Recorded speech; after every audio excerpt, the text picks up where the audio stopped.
রাজুকের নিয়ম মতো হয় না। এটা কোনো একটা রিটার্ন আপনারা দেখাইতে পারেন না? রিটার্ন আছে আমার কাছে, রিটার্ন আছে আমার কাছে, প্ল্যান ছাড়া। আমি বলি লেট মি ফিনিশ, আমাকে বলতে দেন। এই কোশ্চেন আমরা মেস্টকে কিছুক্ষণ আগে আমরা করেছিলাম, আপনি আমি প্লিজ আমাকে যদি শুনেন তাহলে আমি বলবো, আর যদি না শুনেন তাহলে আপনারা বন্ধ করেন। এখানে কিছু বলার নাই।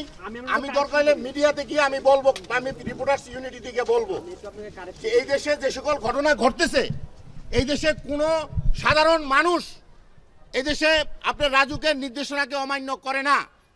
রাজুকের লোকেরা রাজুকের নির্দেশ অমান্য করতে সহযোগিতা করে। যদি আমার কথা ভুল হয়, আমার 100 বছর জেল হলে আমি রাজি আছি। আমি এদের সমস্ত লোকের পক্ষে কথা বলবো। আমি একজন রাজনৈতিক নেতা। আমি আজ থেকে 40 বছর আগে ইউনিয়ন পরিষদের চেয়ারম্যান বাচ্চা বয়সে। সমস্ত লোকের রাজুকের থেকে পারমিশন আনে, এরা বলে আপনি এটা করেন সেটা করেন। আপনি প্রত্যেকটা লোক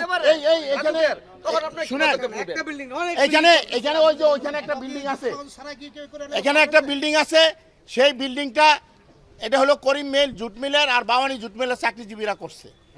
করার পরে তারা কে অভিযোগ দিছে, চেয়ারম্যান মহোদয় পাঠাইছে, আইসা দেখছে এখানে খালি বিল্ডিং হইতে আছে, ওনারা মানে মুড়ির মতো খালি কাটছে, ফিলার টিলার সব কাটে দিছে। আমি আসছি বলছে আপনাকে গ্রেপ্তার করে নিয়ে যান, তাও ভালো।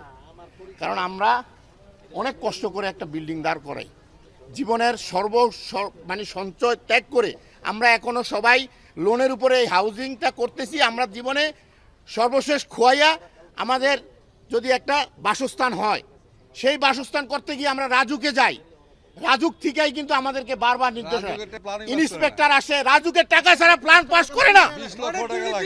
আপনি কোথায় পাবেন? আপনি আমাকে ধরে নিয়ে যান। আমি আপনার সব আইন মানি। আপনারা মিডিয়া, আমি আপনাদেরকে বলি, আমি এই দেশের একজন নাগরিক। আমরা ফ্যাসিস্টের বিরুদ্ধে আন্দোলন করছি, আমাদের এই যে প্রত্যেকটা লোকের বিরুদ্ধে আমরা জেল খাটছি, আমরা সবাই কিন্তু জেল খাটা লোক, আমাদের বিরুদ্ধে মামলা আছে। আমি বলি লেট মি, আপনি শুনবেন, আমরা সবাই এখনো ফ্যাসিস্ট চেঞ্জ হয় নাই, নাই কোনো চেঞ্জ হয় নাই। আমি ক্রীড়া পরিষদে, শুনেন, আমি একজন বিজনেস, আমি আমার ভাগিনা ক্রীড়া পরিষদে আমরা গেছি, 100 কোটি টাকার টেন্ডার হয়, সেখানে আমরা বলছি যে ফ্যাসিস্ট যেই নিয়মে টেন্ডার করছে আপনারা ওই নিয়মে করবেন না। হাইকোর্টে আমরা রিট করছি, রিট করে বন্ধ করাইছি, কিন্তু ফ্যাসিস্টের লোক এখনো জায়গায় জায়গায় বসা। আমার নাম হাফেজ আহমেদ পাটোয়ারি, আমি এই ইউনিটের বিএনপির সভাপতি। আমি সাবেক ইউপি চেয়ারম্যান, আজ থেকে 30 বছর আগে চেয়ারম্যান হয়েছি। নদী ভাঙ্গার কারণে